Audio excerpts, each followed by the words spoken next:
الحمد لله الملك الجبار الواحد القهار الذي خلق الليل والنهار وخلق النجوم والشمس والقمر وترى الفلك التي تجري في البحار ذلك تقدير العزيز الغفار.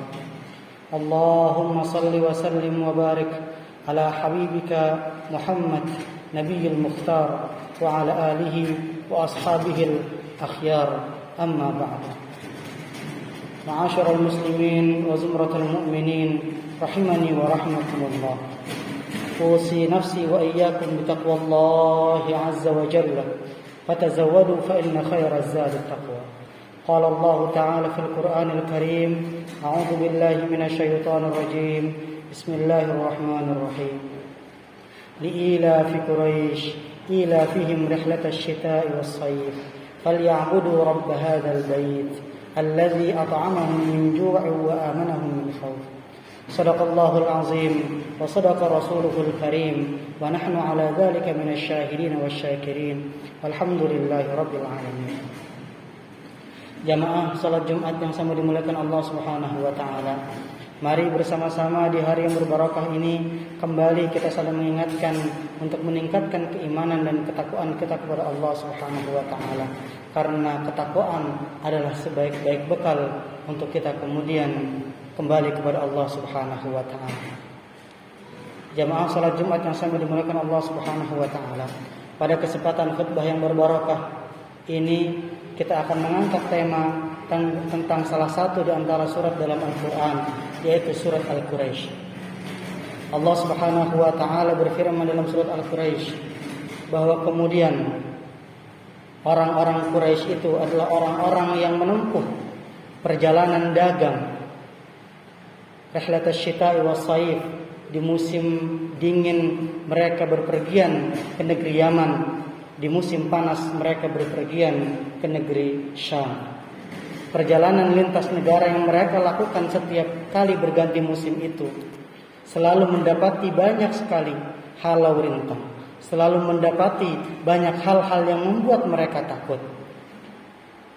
Di mana para ulama mengatakan bahwasanya as-safar nisful azab. Perjalanan adalah setengah dari azab. Betapa tidak, dalam perjalanan kita dihadapkan pada seluruh ketidakpastian. Tidak pasti apakah kita akan mendatangi tempat yang aman atau tidak. Tidak pasti apakah orang-orang yang kita temui dalam perjalanan itu orang-orang yang berbuat baik kepada kita ataukah berbuat buruk kepada kita. Tidak pasti apakah kondisi dalam perjalanan tersebut menguntungkan kita atau membuat kita rugi atau bahkan membuat kita celaka dan binasa. Maka dalam seluruh ketidakpastian itu Allah Subhanahu wa taala berfirman, "Falyabudu rabb hadzal bait." Maka sembahlah Allah Subhanahu wa taala, pemilik rumah ini, yaitu Ka'bah.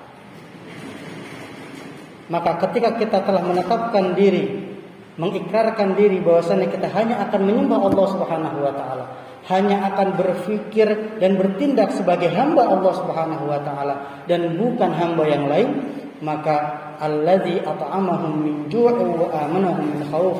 Allah akan menjamin dua hal, bahwasanya Allah akan menjamin kita selamat dari rasa lapar dan kita akan selamat dari rasa ketakutan.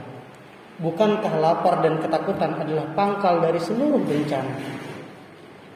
Dikisahkan di suatu masa terjadi wabah di kalangan umat Islam dan seluruh penduduk negeri. Kemudian beberapa waktu berlalu, seorang waliullah berpapasan dengan wabah tersebut di suatu padang pasir. Bertanyalah waliullah ini kepada wabah tadi, "Wabah, kemana engkau akan pergi?" Wabah tadi menjawab, "Aku telah selesai melakukan tugasku. 500 orang sudah binasa."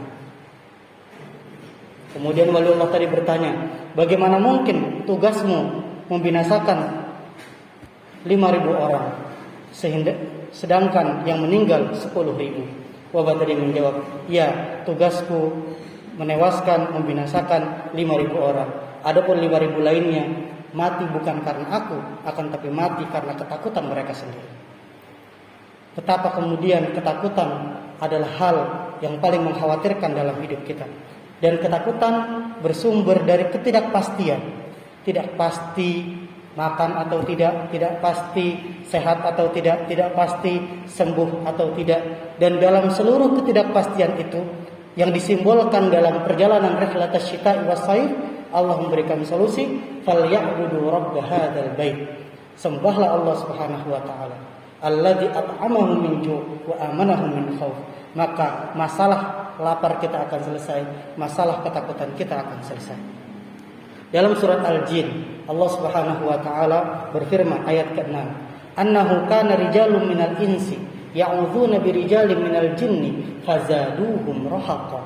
Ada di antara manusia yang meminta pertolongan, perlindungan kepada jin, dan dia tidak mendapati kecuali bertambahlah kesesatannya dalam ketakutan yang tidak berujung. Meminta perlindungan adalah bagian dari beribadah. Setiap kali kita membaca Al-Quran, kita membaca a'udzubillahi minasyaitonir rajim, kita berlindung kepada Allah dari godaan setan yang terkutuk. Maka meminta perlindungan adalah bagian dari ibadah. Ketika ibadah tersebut kita tujukan kepada selain Allah, kita meminta perlindungan kepada selain Allah, maka kita tidak akan mendapatkan rasa aman, melainkan ketakutan yang terus bertambah. Dan yang perlu kita pahami adalah seringkali kita minta perlindungan bukan kepada jin, bukan kepada berhala, tetapi kepada diri kita. Seakan-akan kita menganggap diri kita lebih hebat daripada Allah Subhanahu wa taala. Dalam kitab Nuruz Zalam, Syekh Nawawi Al-Bantani radhiyallahu taala anhu wa ardhah menceritakan, suatu hari Nabi Musa alaihi salam menderita suatu penyakit. Kemudian mengadulah Nabi Musa kepada Allah Subhanahu wa taala, "Ya Allah, aku sakit. Apa yang harus aku lakukan agar sakit ini hilang?" Maka Allah Subhanahu wa taala menyuruh Nabi Musa alaihi salam untuk mengambil daun dari suatu pohon, kemudian mengkonsumsinya. Diambillah daun dari pohon tersebut, dikonsumsinya, kemudian sembuh. Beberapa masa berikutnya, Nabi Musa menderita sakit yang sama. Kemudian tanpa mengadu kepada Allah, tanpa memohon kepada Allah, tanpa berdoa kepada Allah, Nabi Musa datang ke pohon yang sama, diambil ramuan yang sama, obat yang sama, daun yang sama, dikonsumsi, dan penyakitnya tidak hilang. Mengadulah Nabi Musa kepada Allah Subhanahu wa taala, "Ya Allah, dulu aku sakit. Engkau bilang ambil daun itu, aku makan dan aku sembuh. Tapi sekarang aku sakit dengan sakit yang sama, aku ambil daun yang sama dari pohon yang sama, aku konsumsi, tapi kenapa tidak sembuh?" Allah Subhanahu wa taala mengingatkan, "Wahai Nabi Musa, dulu kamu minta kesembuhan kepada aku, maka aku beri kesembuhan itu melalui daun pohon tersebut. Tapi saat ini kamu tidak minta kepada kamu langsung mengambil daun tersebut, dan aku kali ini tidak memberikan kesembuhan tersebut melalui daun itu." Maka ketika kita mengkonsumsi obat misalkan, obat itu kita minum, kemudian kita sembuh, alhamdulillah. Tapi harus yakin dalam hati kita bahwasanya yang menyembuhkan itu bukan obat. Yang menyembuhkan adalah Allah Subhanahu wa taala, dan Allah menjadikan obat tersebut sebagai sebab datangnya kesembuhan tersebut. Sering sekali ketika Allah Subhanahu wa taala sudah menjadikan hal-hal sebagai sebab datangnya sesuatu kepada kita, kemudian kita akhirnya lalai dan mengira bahwasannya hal tersebutlah yang mendatangkan manfaat dan memberikan mudarat. Begitu banyaknya orang yang meninggal karena virus, sampai-sampai kita mengatakan kalau virus itu sudah menyerang kita, maka tidak ada jalan lain selain meninggal. Waliyauzubillah, itu adalah kesyirikan. Kita harus yakin bahwasanya yang mematikan adalah Allah Subhanahu wa taala. Ramai-ramai orang mengkonsumsi obat tertentu, kemudian dia sembuh dari virus. Kemudian kita meyakini bahwasannya tanpa obat itu kita tidak akan sembuh. Waliyauzubillah, itu adalah kesyirikan, karena yang menyembuhkan adalah Allah Subhanahu wa taala. Allah Subhanahu wa taala menjadikan virus ini sebagai perantara untuk sakit, kehendak Allah. Allah menjadikan obat ini sebagai perantara untuk sembuh, kehendak Allah. Allah tidak menjadikan keduanya sebagai perantara untuk kematian dan kesembuhan, kehendak Allah. Falyabudu rabb hadzal bait alladzi at'amahum min ju'in wa amanahum min khauf. Mari kita kembali untuk menghamba kepada Allah Subhanahu wa taala. Perbanyak salat, perbanyak zikir, perbanyak tilawah Al-Qur'an agar cara kita memandang, cara kita berpikir, cara kita bersikap semua adalah hamba Allah Subhanahu wa taala, ibadur rahman, sehingga Allah Subhanahu wa taala akan menjamin kita dari rasa lapar dan rasa ketakutan. Semoga Allah Subhanahu wa taala menjadikan kita hamba-hambanya yang saleh dan Allah Subhanahu wa taala menyelamatkan kita dari seluruh bala dan ujian. At-taibu minadz-dzanbi kama la dzanba lahu, istaghfiru li rabbikum yarhamukumullah.